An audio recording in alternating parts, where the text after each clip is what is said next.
Human culture and food have always been closely linked. You must eat to survive, so you may as well enjoy what you eat. This idea was no exception to the ancient Egyptians.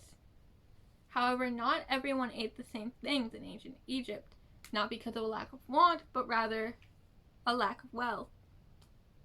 The food of ancient Egypt ties into the idea of class structure. As food does, honestly, just about any civilization. Today, we will specifically investigate, though, the relationship between ancient Egypt, class structure, and food. So to understand why the ancient Egyptians ate what they did, we have to look at their surrounding climate. Ancient Egypt was sandwiched between two deserts. Two deserts!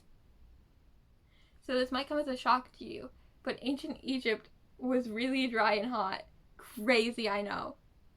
So, where does that leave them for agriculture? They were actually pretty good at agriculture. Now, there's a reason why, but we'll get into that later. What did they grow? They grew like so many different things, but to name a few, we had lentils, wheat, lettuce, like so much stuff. I know I just named 3 things, but there's so much more.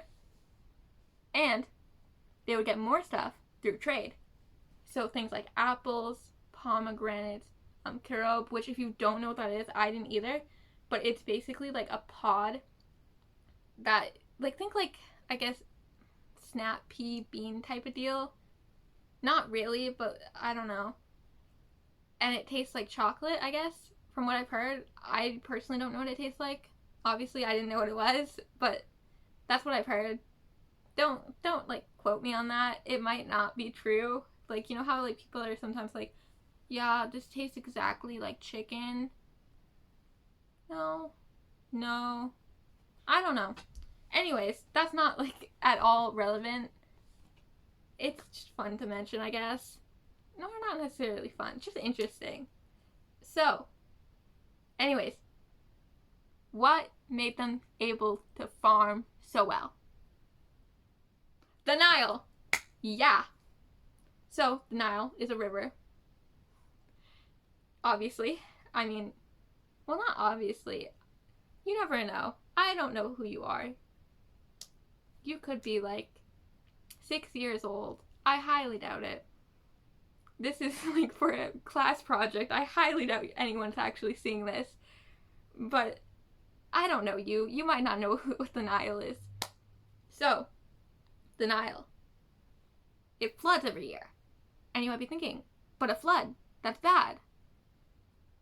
No. Here's the thing. The Nile would flood every year, and it would leave behind a silt. And that just means it's like perfect for like growing crops.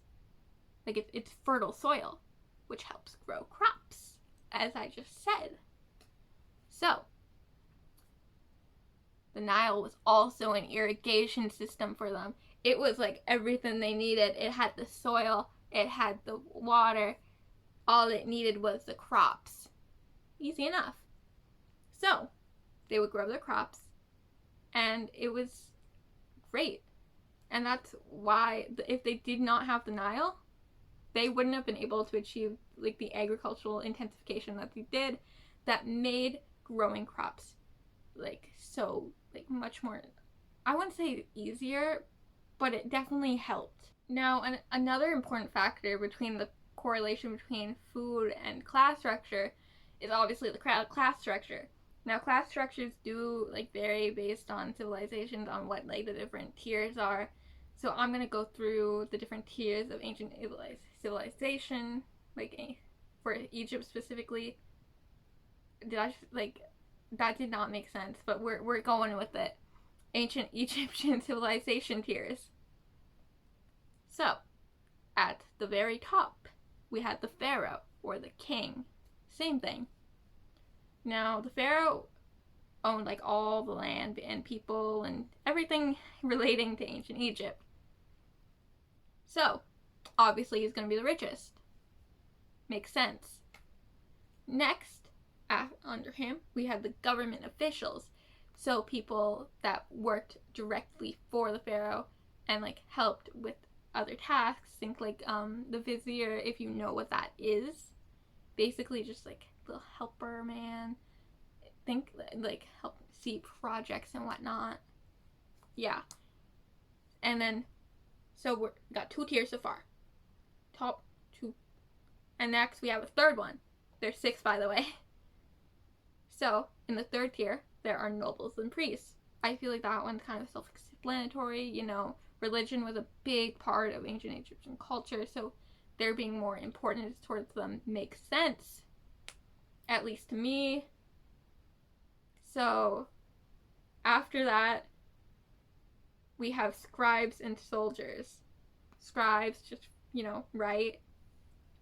Writing wasn't a super big thing because a lot of education, like everyone had education, that's the thing, but a lot of it was relating to what job they'd go into, and that was like a pass down the line type of thing. Like, oh, I'm a woman, I gotta be a mother.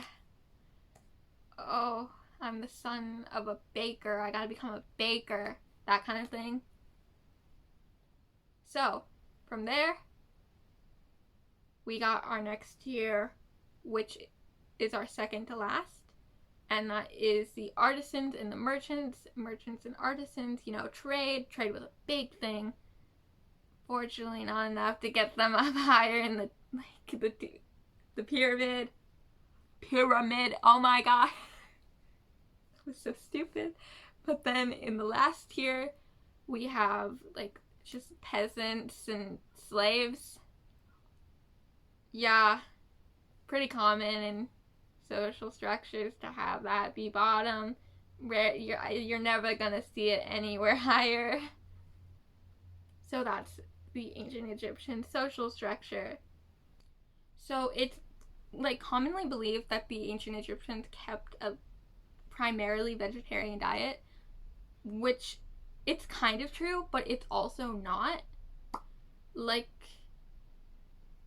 the people that most likely ate vegetarian-esque, I'm not gonna say fully vegetarian because that's not like entirely accurate, but they were most likely poor. In almost all like circumstances, they were poor. So meat was like such a luxury item, right? Because no refrigerator. How are they gonna store that? Like, you can't safely keep it. It's gonna rot.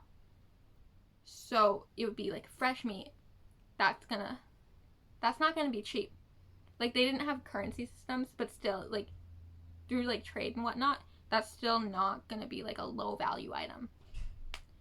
So they did eat things like goats, poultry, sheep, cattle. Like cows, if you ate a cow, you were so rich. Beef was such like a high value item. Like, it was like, if you ate beef, okay, just no need to flaunt your wealth.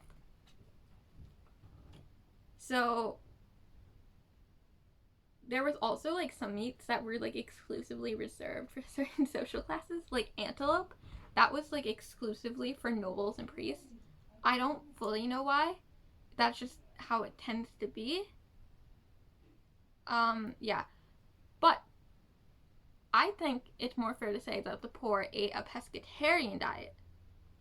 In some cases, it kind of depends. Not like everyone, but like, I guess it's more easier to say vegetarian just because of like the reasoning behind the fish. So they ate fish, right? The wealthy would never be seen eating fish.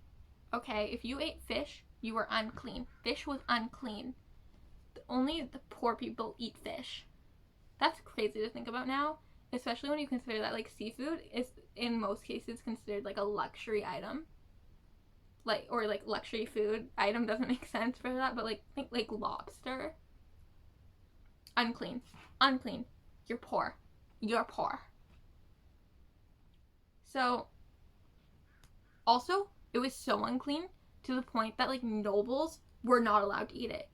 Like, they were forbidden from eating it. So I don't think it's fair to say that like the entirety of ancient Egypt ate like a vegetarian diet, but it was definitely, if you did, you were like lower in this like you're lower in your in like the social structure. So it was more out of desperation, I guess, would be the simplest way to put it. So you might be thinking, I bet their food was so bland, no spice, nothing.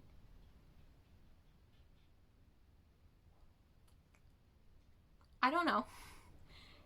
Here's the thing. They had spices and herbs. Herbs were like very expensive though. Like you were only eating herbs if you were like up there in social, like if you were well off. So yeah, but also I can't like comment specifically on the quality of the spices. Like were they actually good spices? One time I read that beer was used as a spice. Or and I don't, and like milk I don't see milk doing a lot. Like they had other spices and stuff, but like milk, no. That's just my opinion. Maybe it works, I don't know. But they did have spices and herbs, so there was like some seasoning, like flavor. So they're kind of beating the British. That was such low-hanging fruit. I'm sorry. So, anyways, food was also prepared like a wide variety of ways. They had fire, of course, like by this point. Like they were like, oh yeah, it's not like some novelty. Yeah. So, like they had clay ovens they made. Once again, relating to the Nile. I had to get the clay from somewhere. That was so. They weren't just like tearing up a raw slab of goat, you know? So they were able to like grill, roast, boil, and even fry foods. Like, okay, so innovative. We love it. We love to see the creativity. Like you're really just testing out new methods. Love that. Since they were able to cook, that meant they, like many other civilizations, made bread. Of course, it wasn't anything extravagant. It consisted of flour made from emmer, which is a type of wheat, by the way, and water. Very simple. Although the process behind the flour was actually like very difficult because emmer is super difficult to work with. Like it took like a lot of work to get like bread. But that's like besides the point. They had bread. So it's like a type of flatbread. They weren't. They would sometimes make fun little shapes with it, like get all artistic and fun. But those were kind of higher value. Everyone ate bread. It was like a staple of the like Egyptian diet. A meal was not complete if you did not have bread.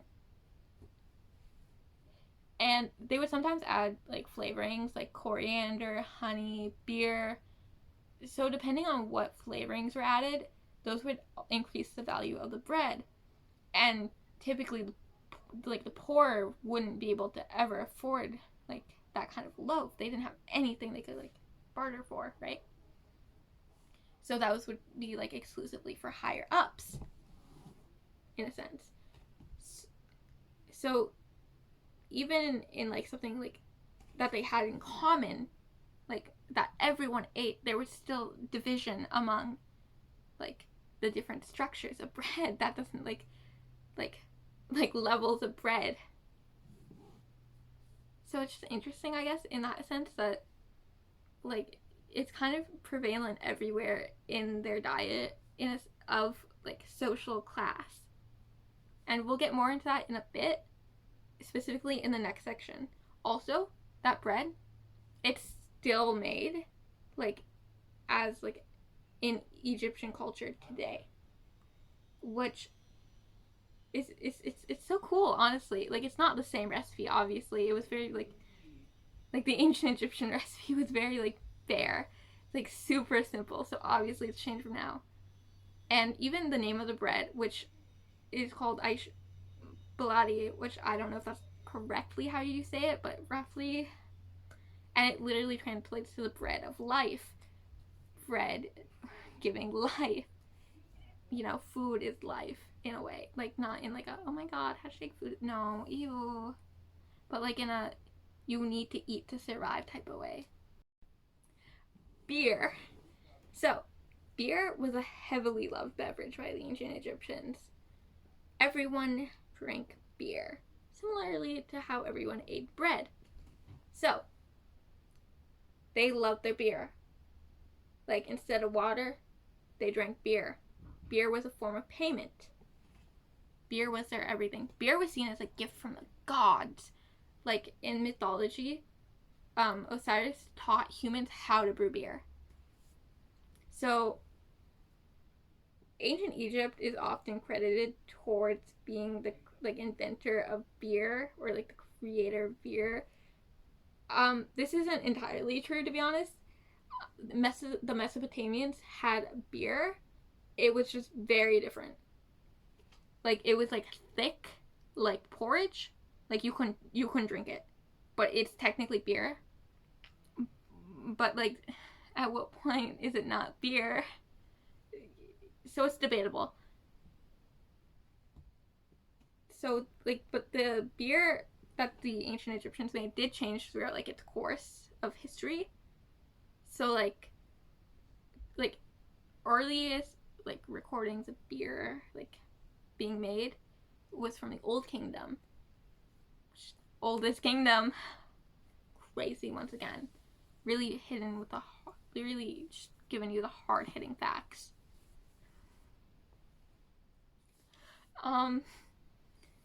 So it was made by, they would take loaves of bread and shove them into water in like these heated jars and just let it sit. Just like let it ferment. Which, I don't know how I feel about that. It's a little uncomfy to me. And then afterwards, they would sweeten it with like dates or honey or whatnot, you know. Just something. It wasn't always, they weren't always sweetening it, but they sometimes did, you know. Switching it up. Yeah. Okay. But they got better. So, emmer again. They would turn that into beer. They would like crush it up into a paste, mix it with water, and then they would like let it ferment a bit, strain it, add flavoring, or like sweeteners, like, you know, dates, honey, fruits, whatever. They were adding flavorings this time though. Not all the time, once again, but like sometimes. So, what does that mean in regards to class structure? So, I'm saying so a lot, but you know. Anyways, it was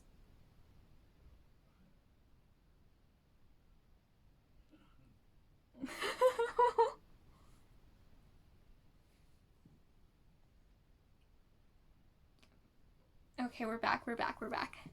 Beer would be made with the sweeteners, right? Except not everyone could afford certain types of sweetener. Honey was seen as a luxury item in some sense. It was like a very godly food. So beer that had honey in it, straight to the pharaoh. Like, they had different qualities of brew, much like modern liquor, I guess, modern alcohol. And only the highest of quality would go to the pharaoh, right?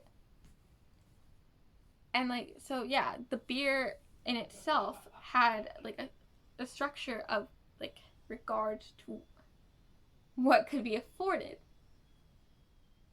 Once again, class structure is everywhere in food.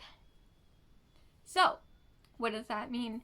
It's just in general, like, they all drank beer, so what?